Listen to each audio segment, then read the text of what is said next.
और सबसे पहले झारखंड की खबर का रुख करेंगे। आज से झारखंड एकेडमिक काउंसिल द्वारा मैट्रिक और इंटर की परीक्षा शुरू हो गई है और इसमें कुल 6,80,446 परीक्षार्थी शामिल हो रहे हैं। और आपको बता दें कि इसके लिए 1936 केंद्र बनाए गए हैं, जिसमें 10वीं में आपको बता दें कि 3,99,010 और 12वीं में 2,81,436 परीक्षार्थी परीक्षा में शामिल हुए। और 10वीं के लिए आपको बता दें कि 1,256 और 12वीं के लिए 680 केंद्र बनाए गए हैं। परीक्षा केंद्र पर सीसीटीवी कैमरे भी लगाए गए हैं ताकि किसी भी प्रकार की कोई नकल ना हो सके। और सभी परीक्षार्थियों को मास्क पहनने और कोविड नियमों का पालन करने के लिए निर्देश दिया गया है।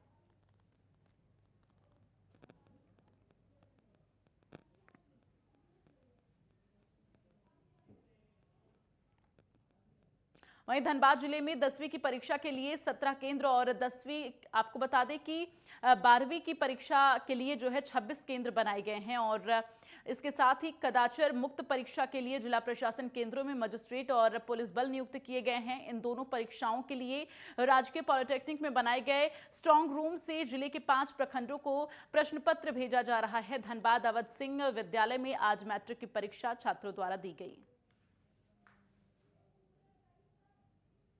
मैट्रिक और इंटर दोनों का यहाँ सेंटर है अवध सिंह स्कूल में। तो आज से शुरू हुआ है। हम लोग सब तरह का इंतजाम बंदोबस्त ये सब करके पहले से ही रखते हैं, किसी का कोई असुविधा ना हो इसका पूरा ध्यान दिया जा रहा है। वहीं जमशेदपुर में आज से मैट्रिक और इंटर की परीक्षाएं शुरू हो गई हैं। कदाचार मुक्त परीक्षा को लेकर जिला प्रशासन की मुकम्मल तैयारियां देखने को मिली। जमशेदपुर में मैट्रिक के लिए कुल 67 केंद्र बनाए गए हैं, जिसमें 21,770 बच्चे परीक्षा दे रहे हैं और 29 केंद्रों में 18,578 बच्चे 12वीं की परीक्षा दे रहे हैं। पहले दिन परीक्षा केंद्रों का जायजा लेने पहुंचे एडीएम लॉ एंड ऑर्डर ने बताया कि कदाचार मुक्त परीक्षा जिला प्रशासन की पहली प्राथमिकता है। सभी केंद्रों पर सीसीटीवी कैमरे इंस्टॉल किए गए हैं। कहीं से भी कोई कदाचार से संबंधित सूचनाएं नहीं प्राप्त हुई हैं। परीक्षा चल रही है। यहाँ पे फोर्स मजिस्ट्रेट सभी प्रतिनियुक्त हैं और सीएस में पूरे सभी कमरों पे सीसीटीवी भी अधिष्ठापित है। सभी बच्चे शांतिपूर्वक ढंग से अपना एग्जाम लिख रहे हैं और कदाचार रहित ढंग से एग्ज़ाम लिखा जा रहा है। और हम लोग कोशिश करते हैं कि इसी तरह से इन्वायरमेंट हमेशा बना रहे ताकि बच्चों का भी भविष्य अच्छा रहे और परीक्षा का एक सेंटिटी भी बना रहे। तो परीक्षा की सेंटिटी बना रखने के लिए ये सब आवश्यक प्रतीत होता है, इसलिए हम लोग इस तरह से बढ़िया से। धनबाद पुलिस अधीक्षक ग्रामीण रिश्मा रमेशन ने आज कालू बथान ओपी पहुंचकर औचक निरीक्षण किया। औचक निरीक्षण में पहुंचे पुलिस अधीक्षक की सूचना मिलते ही एसडीपीओ निरसा पितांबर खेरवार समेत कालू बथान ओपी प्रभारी प्रदीप राणा भी अपनी पूरी टीम के साथ मौजूद रहे। निरीक्षण के दौरान पुलिस अधीक्षक ने सभी पदाधिकारियों से केस संबंधी जानकारी ली और सभी केसों को जल्द से जल्द सुलझाने के निर्देश दिए। इसके साथ ही क्षेत्र में गश्ती को नियमित रखने को लेकर भी विशेष दिशा निर्देश दिए गए।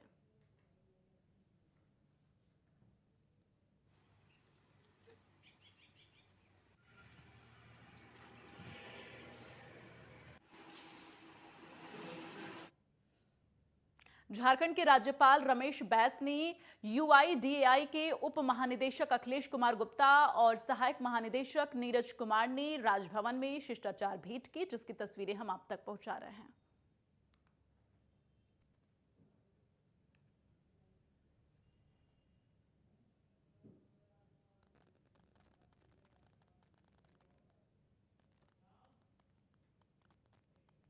रांची सिविल कोर्ट ने आज चिरूडीह गोलीकांड में दोषियों को सजा का ऐलान किया है। कोर्ट ने पूर्व मंत्री योगेंद्र साव और उनकी पत्नी और पूर्व विधायक निर्मला देवी को 10 साल की सजा सुनाई है। इसके साथ ही अदालत ने दोनों पर जुर्माना भी लगाया। फिलहाल आपको बता दें कि 8 मार्च को रांची सिविल कोर्ट के अपर न्यायायुक्त विशाल श्रीवास्तव की कोर्ट में इस केस से जुड़े सभी बिंदुओं पर सुनवाई पूरी होने के बाद अदालत ने फैसले के लिए 22 मार्च को योगेंद्र साव को दोषी करार दिया था। सुनवाई के दौरान अभियोजन पक्ष के योगेंद्र साव के ऊपर आपको बता दें कि लगे आरोपों को साबित करने के लिए 20 गवाहों के बयान जो हैं कोर्ट में दर्ज करवाए। और जबकि दूसरी ओर आरोपी योगेंद्र साव, निर्मला देवी और अंकित राज की ओर से 7 गवाह प्रस्तुत किए गए। इसके साथ ही योगेंद्र साव पर आईपीसी की धारा 307 समेत अन्य धाराओं के तहत एफआईआर दर्ज किया गया है। धनबाद में चिरकुंडा थाना क्षेत्र के सुंदरनगर नदी घाट पर सीओ अमृता कुमारी ने छापेमारी कर अवैध बालू के उठान में लगे 12 ट्रैक्टर को जब्त किया। इन ट्रैक्टर को सीओ ने चिरकुंडा पुलिस के सुपुर्द किया है। इधर चिरकुंडा पुलिस जब्त ट्रैक्टर को अपने साथ थाने ले आई है और आगे की प्रक्रिया शुरू कर दी गई है। जानकारी के मुताबिक सीओ अमृता कुमारी को सूचना मिली थी कि लंबे समय से क्षेत्र के अलग अलग घाटों से बालू का उठान अवैध तरीके से किया जा रहा है और इसकी सूचना के आधार पर सुंदरनगर नदी घाट पर छापेमारी कर 12 ट्रैक्टर जब्त किया गया। मौके पर सीओ अमृता कुमारी के साथ चिरकुंडा थाना प्रभारी जितेंद्र कुमार मौजूद रहे।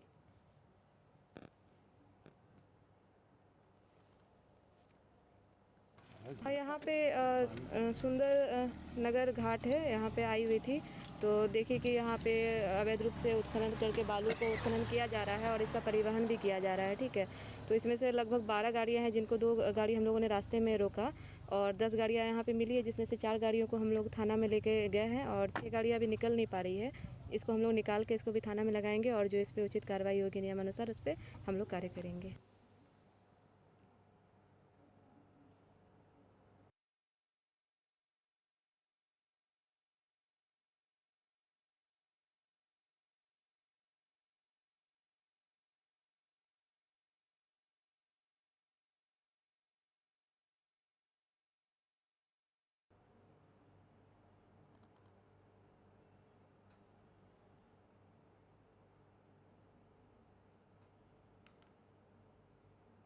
तो सीओ अमृता कुमारी द्वारा 12 ट्रैक्टर को जब्त किए जाने के बाद नाराज ट्रैक्टर मालिकों ने पूर्व विधायक अरूप चटर्जी के नेतृत्व में मैथन संजय चौक स्थित NH 19 को जाम कर दिया। इससे कई किलोमीटर तक गाड़ियों की लंबी कतारें लग गई। उधर पूर्व विधायक अरूप चटर्जी ने कहा कि एगरकुंड सीओ पूरी तरह से भ्रष्ट हैं। ये डीसी साहब के लिए शर्म की बात है कि डीसी को रेड करना पड़ रहा है और सीओ है कि अवैध वसूली में लगी हुई है। और उन्होंने कहा कि हर भट्टे से 50,000 की वसूली की जा रही है। उन्होंने कहा कि आज क्षेत्र की गरीब जनता बालू का उठाव अपनी ज़रूरतों के लिए कर रही है तो वहां सीओ द्वारा छापेमारी सिर्फ इसलिए की जा रही है ताकि अवैध रूप से ट्रैक्टर मालिकों से वसूली की जा सके।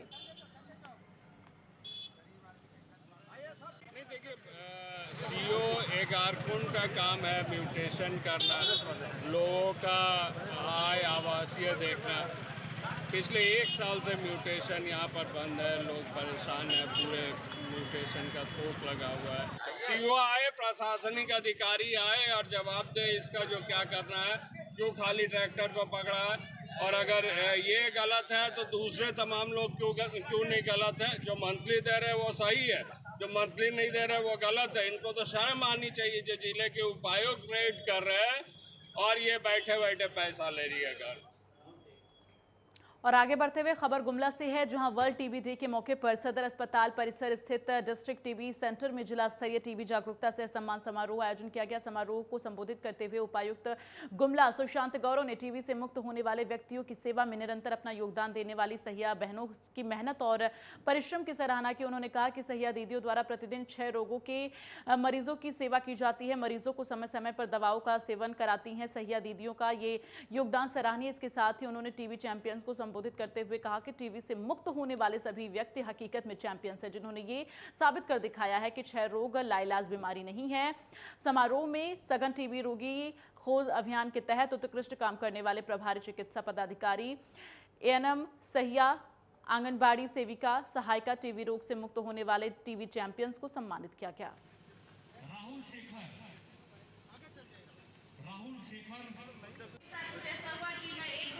टीवी का जो दौरा था वो मिस कर दिया, तो करने को तो मैं कोर्स पूरा की थी टीवी का।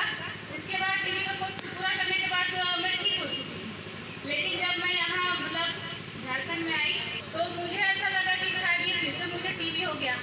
तो फिर मैंने यहाँ हॉस्पिटल आई और यहाँ पर जाँच कराई और यहाँ कोई मुझे रिपोर्ट में कोई नज़र नहीं आया कि हाँ मुझे टीवी। उसके बाद मुझे यहाँ के सब लोगों ने 21 भेजी, वहाँ जाकर थोड़ा अपना जांच कराइए और देखिए कि शायद आपका रिपोर्ट पॉजिटिव हो। तो मैं 21 भी गई, लेकिन वहाँ पर भी मुझे वहाँ से भी जांच कराने के बाद भी मेरा रिजल्ट पॉजिटिव हुआ। लेकर उनको इस पूरे चक्र से जो बाहर निकाला है, मतलब they are the real heroes, जिसको हमारे पूरे स्वास्थ्य सिस्टम को इस तरह की चीज़ों को, इस तरह की कहानियों की ज़रूरत है।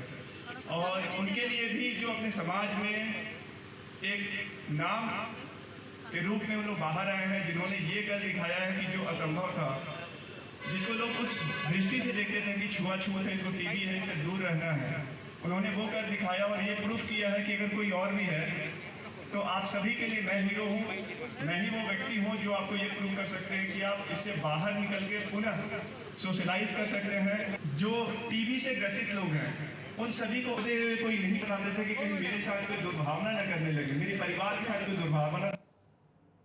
विश्व टीबी दिवस पर सिमडेगा के सदर अस्पताल ने टीबी जागरूकता रैली निकाली और इस दौरान सीएचसी प्रभारी डॉक्टर जगदीश ने रैली को हरी झंडी दिखाकर रवाना किया। इसके बाद सभी एएनएम और स्वास्थ्य कर्मी ने पूरे शहर की पदयात्रा करते हुए टीबी के प्रति लोगों को जागरूक किया। स्वास्थ्य कर्मियों ने लोगों को बताया कि टीबी को इलाज से ठीक किया जा सकता है।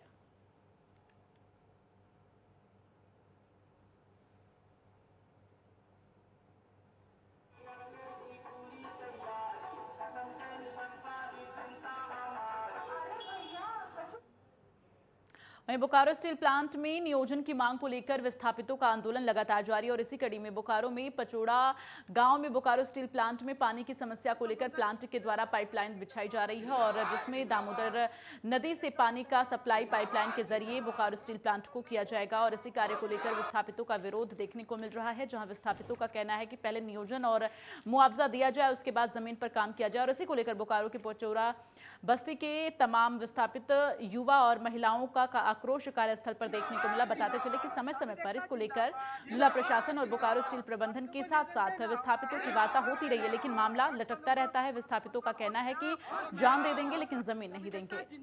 जो सेल प्रबंधन के खिलाफ और जिला प्रशासन के मिली भगत से वो पूरा जमीन को खोद रहा है। कृषि किस्म का जमीन है। हम लोग बोल रहे हैं, मना कर रहे हैं कि आप जांच कर लीजिए जमीन का, उसके बाद काम कीजिए।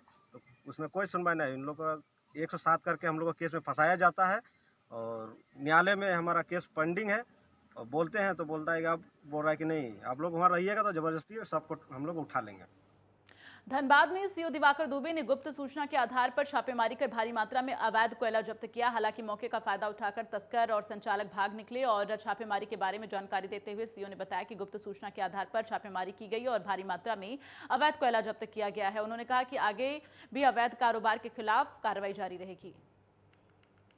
वहाँ पर छापेमारी में पाया गया कि लगभग 1 ट्रक के आसपास कोयला पड़ा हुआ था। वेइंग मशीन भी था, एक छोटा मशीन और एक बड़ा मशीन था। और छापेमारी के क्रम में सभी लोग भाग चुके थे, कोई आदमी वहाँ उपस्थित नहीं था।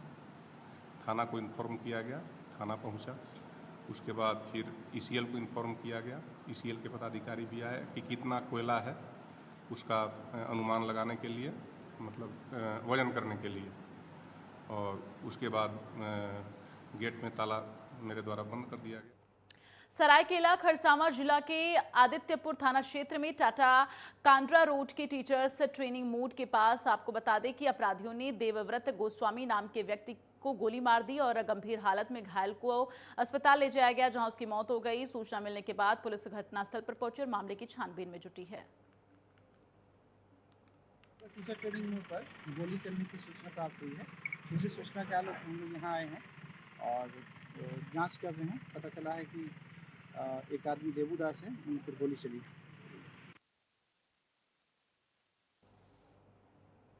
मुख्यमंत्री हेमंत सोरेन से जर्मनी के राजदूत वाल्टर जे लिंडनर ने मुलाकात की है। मुख्यमंत्री से ये उनकी शिष्टाचार मुलाकात थी। आपको बता दें कि इस मुलाकात को लेकर जानकारी दी गई है मुख्यमंत्री के द्वारा, तो मुख्यमंत्री ने मुलाकात की है। और इसके साथ ही आपको बता दें कि जो मुलाकात की तस्वीरें हैं वो भी सामने आई हैं। तो जर्मनी के राजदूत से सीएम ने मुलाकात की है, उस वक्त की तस्वीरें हम आपको दिखा रहे हैं। वाल्टर से मुलाकात की है, जर्मनी के राजदूत हैं ये वाल्टर जे लिंडनर, इनसे मुलाकात की है मुख्यमंत्री।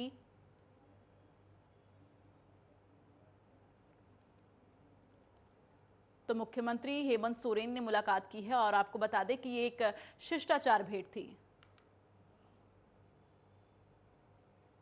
मुख्यमंत्री हेमंत सोरेन से माझी परगना, महाल, धार, दिशोम, घाटशिला, पूर्वी सिंहभूम के प्रतिनिधिमंडल ने मुलाकात की है। मुख्यमंत्री को प्रतिनिधिमंडल ने आदिवासी समाज के कई मांगों से संबंधित मांग पत्र सौंपा है। मुख्यमंत्री ने लोगों से आपको बता दें कि जल्द से जल्द इन मांगों को पूरा करने का आश्वासन उन्हें दिया है।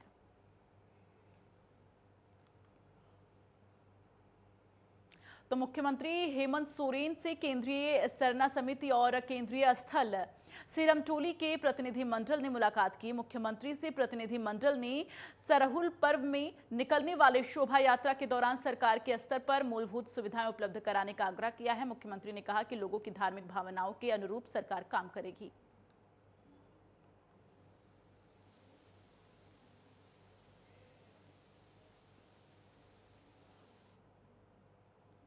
और यहाँ वक्त हो चला एक छोटे से ब्रेक का। जल्द हाजिर होंगे, आप देखते रहिए नेटवर्क 10।